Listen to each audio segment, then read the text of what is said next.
Wisp Sports Radio, the voice of women in sport. This is Season 3, Episode 8 of The Horse Show on Wisp Sports Radio, brought to you by Highlands Earache Drops.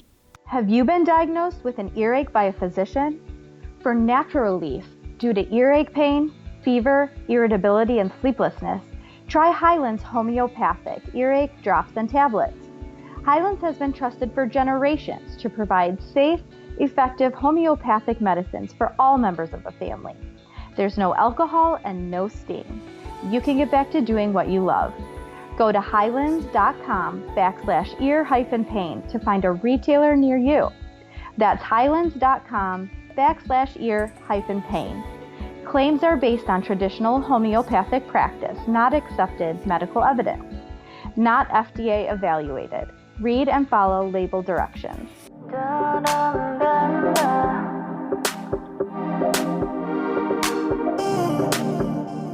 Hello, I'm Chris Stafford, and at Wisp Sports, we believe that women in sport deserve equal coverage.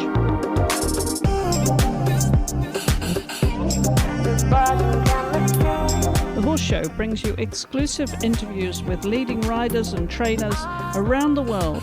And this week, my guest is 22-year-old Annie Peavy, who is heading for her second World Equestrian Games, this time riding a different horse to the one she rode at the 2014 World Equestrian Games in Normandy, France, and in the 2016 Rio Olympic Games.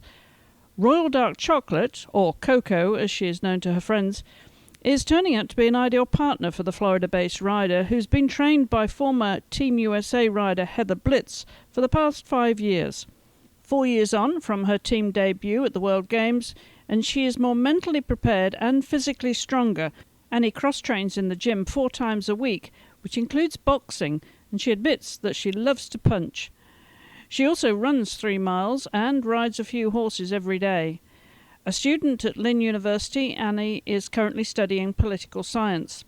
With consistent results since the winter circuit in Florida, following her national championship title last year, and Annie's experience as a team rider, the pair will be heading to Tryon, North Carolina for the Games as an established partnership, physically and mentally ready to take on the world. I spoke to Annie last week before one of her final competitions ahead of the Games. Annie, welcome to the program. Well, thank you, and thank you for having me. Well, lovely to catch up with you again. We followed your journey before when you went to your first World Equestrian Games, and here you are, about to go to your second, with fingers crossed everything goes well now. Are you a little bit less nervous about this one now you've done one before? Definitely the first one, I didn't know what to expect because I had never competed outside of America, and now I've been to Europe multiple times, and I've been to Rio, so I would not say less nervous though, because it's a different horse, and Coco, my new horse, is a big girl, but this will be her first big games, and I definitely feel pressure, but at least I know what to expect, as in the big atmosphere and the excitement. Yes, I guess, and also what it's like, that big atmosphere, and being on a team as well, and be part of that team. You've really got quite used to that environment now, I suppose. Yeah, definitely. And I've had, I think, 2 of my teammates on this coming WEG team. I've been to the first WEG in Normandy and then Rio with, so, we're a nice tight group, and we know each other well, and we've swum together for many years. Yes, yeah, that must be really a comfortable feeling, actually, having that team camaraderie with your teammates that you know. So, in terms of your story we want to talk a little bit about Coco, as you call her, Royal Dark Chocolate, because you've had almost a couple of years now. And tell us how you found her and why you felt that she was going to be your team replacement from the 2 that you had before, of course, Ozzy Cooper and Lancelot Warrior, who are now doing other things in life. But how did you know that she was the right one for you? What was it that clicked, Annie? Well, we bought her in Germany. We went on a trip to Denmark and Germany to look at horses in December of 2016. And this lady that Heather my trainer knows. She lined up all the horses as she did when I bought Lance and Ozzy. And so I know she kind of knows the type of horse I like, so she tried to like stick within what she knows is good for me and good for a para horse. And we tried lots of young horses in Denmark, like lots of 5 and 6-year-olds. And they were all good horses, but it just seemed a bit young. And there were actually a few that we really were interested in, but Coco, the horse I ended up buying, she was in Stuttgart in Germany, and we were only in Denmark at the time. And we had seen a video of her, and we liked her, but then in Denmark there were a few horses we liked, so we weren't 100% sure we were going to go try her. But the lady who was selling her and Mia, the lady who lined like all these horses, they both said like, oh, has a great outline for a para horse, and she's a very good girl, and like she works hard, and she's very impressive, and that they think she would make an amazing team para horse for us. And so we finally went to Stuttgart. I think it was the last day of our trip, and it was kind of hectic. We almost missed our flight, and we had to run through the airport. And then we saw her, and I only rode her once, and it was at like 8 or 9 p.m. It was very late, but we really liked her, obviously. And then we vetted her and brought her home. But when I rode her, I think that, I mean, as they said when they told us we had to go see her, she does have a very pleasing outline. Like, she's very simple to ride. She doesn't have any nonsense or any weird riding quirks at all. And I mean, she's definitely a mare. You have to get to know her and build a relationship with her. But even from the first time that I tried her, like if my left leg would move too much or do something, like she would never overreact or never do anything naughty. I mean, she's just very easygoing and she's very sweet. It sounds like it's a perfect partnership for you then, really. I mean, not everybody likes mares, but it sounds like you've really clicked with her, and she does, as you say, have the most wonderful outline. She's a lovely, lovely mare. And just to explain, Annie, for our listeners, how that your left side affects your riding. So I was paralyzed from birth, or prior to birth, on my left side, and the further out you go on my extremities, like the more severe the paralysis is. But when I ride, I have different compensating aids I can use. I can use a rein loop on my left side, or I can tie my foot or my stirrup to the girth, because sometimes my left leg's a little weak or I just don't notice, and it will slide back too far on the horse when I ride, unless I catch it, or Heather catches it and yells at me to keep it forward. But so I can keep it tied down to keep it in a better place. And I mean, some horses just don't love, obviously, all the movement of my left leg, or when it gets too far back, they just kind of blow me off or don't understand me. So, but Coco never would blow me off or was naughty or anything. Well, that's great. She obviously understands, and it's working for you, as is the partnership that you've had with your trainer, Heather Blitz, now for, gosh, how many years have you been training with Heather? I think it's a little over 5 years, because I've almost had Lance for 5 years coming this winter, and I started training with her before I had bought Lance, so a while. She does shout at you from time to time, did you say? But she shouts at you very, very kindly. In a very nice way, yeah. Well, it clearly does work for you, and all of this sort of team around you. We also should mention your mother as well, Becky Reno, who has been such, your number one fan and supporter, and bought you the horses that you have. So this being selected again for WEG then must mean a lot to you, because it's consolidating your training program, the choice of horses, and your progress as a rider too. Talk a little bit about your transformation as a rider, how you've evolved, what you've learned maybe since the last WEG. Well, definitely mentally wise, like riding in Europe and against all the other big competition has helped me grow up. Like when I go into show rings, I can stay much more focused. Like when I bought Ozzy and Lance, and it was kind of my first year competing them, I would go into the arena and think, oh no, like I'm at a huge competition. This is exciting but terrifying. And now I can channel that energy into more positive thoughts. And then when I go into the arena, as Heather always used to tell me, that I try to create a bubble around me. And she said when she would show in big competitions, like she wouldn't even notice all the distracting things outside or the other competition. Like it was just her and her horse. And each show has helped me get that bubble stronger. And I think it was great to have Lance as a learning horse and to go to Rio on him, because he's such an easygoing boy, and he's not spooky at all, and he's very confident. And so going to such a big games on him really helped me stay focused. And I wasn't ever worried on him, so I could just be like, oh, this is about Lance and me and showing the world our test and our ride. And so in that ways, I think I've definitely grown up since I was 18 when I went to WEG. And I think it was a good building blocks to have Coco, because she's definitely more advanced, and she's not crazy or spooky, but she's hot and she's very alert. And I mean, that's very exciting because it makes riding her even more fun, but it's very different from Lance. It took a lot to learn. Well, it sounds as if you've got even better mental preparation now with the benefit of that experience, Annie. Now, what about physical and nutritional and all of that? Now, I know that you did other fitness work, didn't you? Do you still do that?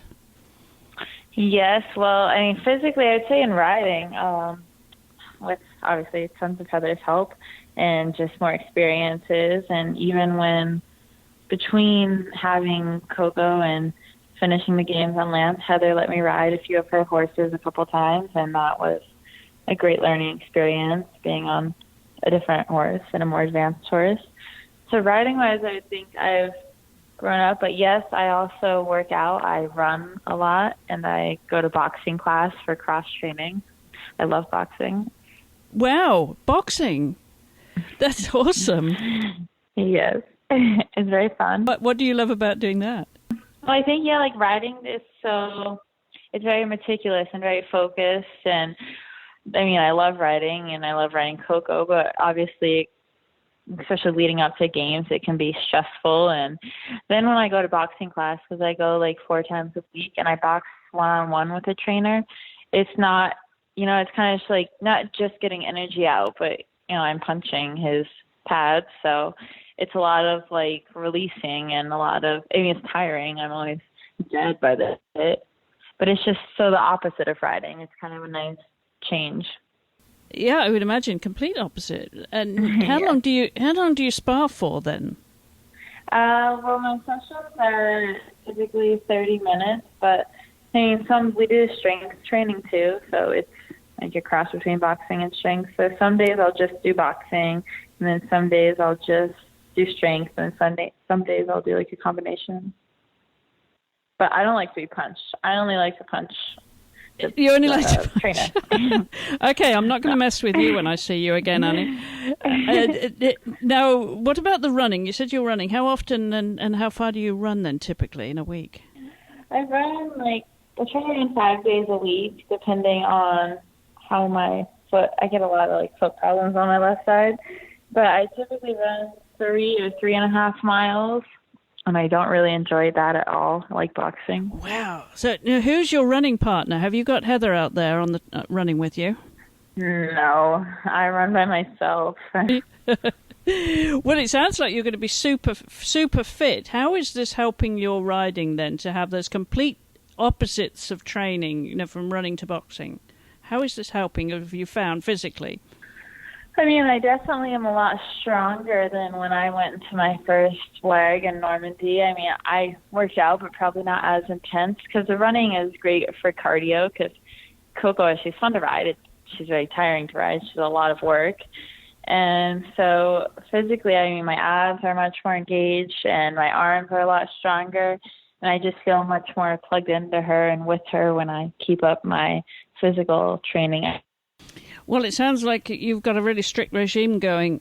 Yeah, it's a super training program you've got. Let's talk about hers as well now, and what you've done with her this season since the Wellington winter season, Annie, and then we'll talk about what you have to do with her between now and going to Tryon. Okay. So yes, I showed her obviously this past winter in Wellington. And I mean, she's a good girl, and we've even learned so much since then. And I'm in college too, so like I'd come back. I live at college, so I'd come ride her every day. But I didn't do tons of national shows. I did a few. And then we had required events for making the team. Like we had to go to the test event in Tryon, and that was in April, I believe. So we took Coco there. And then we had to go to Virginia. We had an invitational event over the 4th of July, like outside DC. So we took her there. And now she's back in Florida, and we're just training and riding. And I ride her 5 or 6 days a week. And she goes on the walker, and she goes in turnout. She loves turnout. So, yeah, that's pretty focused, obviously. It has to be. And then now we've got, well, very, very little time, really, before WEG is going to be here in no time at all. What will your routine be with her then? And will you have any other competitions? Do you have to do anything else between now and Tryon? Yes, we have to do 2. There are national shows in Wellington this summer, and we have to do one actually this coming weekend, so Saturday and Sunday. And then in later August, I believe it's the 18th and 19th or something like that. And during that one, our Michelle Asseline, who is with our team, and he's coming over from England to see how the training programs are going with all the horses and how everyone's going before we move to Tryon. So he'll be here for that show, and he'll work together, like him and Heather, when I ride over that week. Are you riding any other horses? You mentioned Lance. He's 16 now, and you're just riding him for fun. But are you actually training any other horses? Well, Coco's only one I'm training and showing. But, I mean, Lance, even though I don't show him at all, I still have lessons with Heather daily. I mean, 1 day or 2 days a week I take him out on hacks because he really likes it. But I do ride him in the arena quite a bit. And he's going well. I mean, he's just, older, and he's done such a good job in the past. We think that was enough for him for showing. Yeah, well, he sounds like he's got a very worthy successor for you as a team partner. Now, going into WEG, do you see beyond these championships and what else you might like to do with this mare? What are your long-term goals, Annie? Well, of course, I would hope to go to Tokyo, but that's 2 years away. In the meantime, between training and showing for Tokyo, I would love to do the St. George with her this winter because I've never done the St. George. I've shown up to 4th level with Lancelot. That was a few years ago now. And we practice some able body movements when I ride her at home. And she's done it in Germany, so I think she'd be a great partner for me to try this winter, starting in national shows, of course. Yes, doing the nationals down there. Well, it sounds like you've got plenty going on there, and as I said, WEG is just around the corner. It's going to be here before we know it. So we will catch up with you there, Annie, as well. So the best of luck with the rest of the training, both with the mare and of course with your fitness. I look forward to catching up with you in Tryon. So the best of luck. We will see you there, and thanks for coming on the show. Okay, thank you. Conversations from the world of women's sports. This is Wisp Sports Radio. And Wisp Sports will be bringing you daily shows from the FEI World Equestrian Games in Tryon, North Carolina, from September the 11th through the 23rd. So if horses is your sport, stay tuned at wispsports.com, and be sure, of course, to download Wisp Sports Radio on your podcast app so you don't miss an episode. We'll also have Facebook Live sessions as well with riders and trainers throughout the 2 weeks of the competition. And we'll put links in the show notes accompanying this episode, as usual, on our website at wispsports.com, so you can follow Annie on her social media. You can also follow us, of course, at Wisp Sports. We're on most social media platforms, and you can post your comments on our Facebook page, or you can reach out to us here by emailing info@wispsports.com if you have any comments, questions, or suggestions. We would love to hear from you. And whilst you're on the website, don't forget to check out all the other conversations from around the world of women's sports. There are blogs, articles, videos, and of course the podcasts. So whatever your sport or interest in women's sports generally, you'll find something for everybody at wispsports.com. Our thanks to our sponsors, Highlands Earache Drops. You can find them at highlands.com/ear-pain. My thanks again to Annie and to you for listening. We know you have lots of choices when it comes to podcasts, so we really appreciate you stopping by and supporting women in sport everywhere. Until the next time, thank you for listening. Goodbye for now. I like my coffee sweet, a rush of nicotine.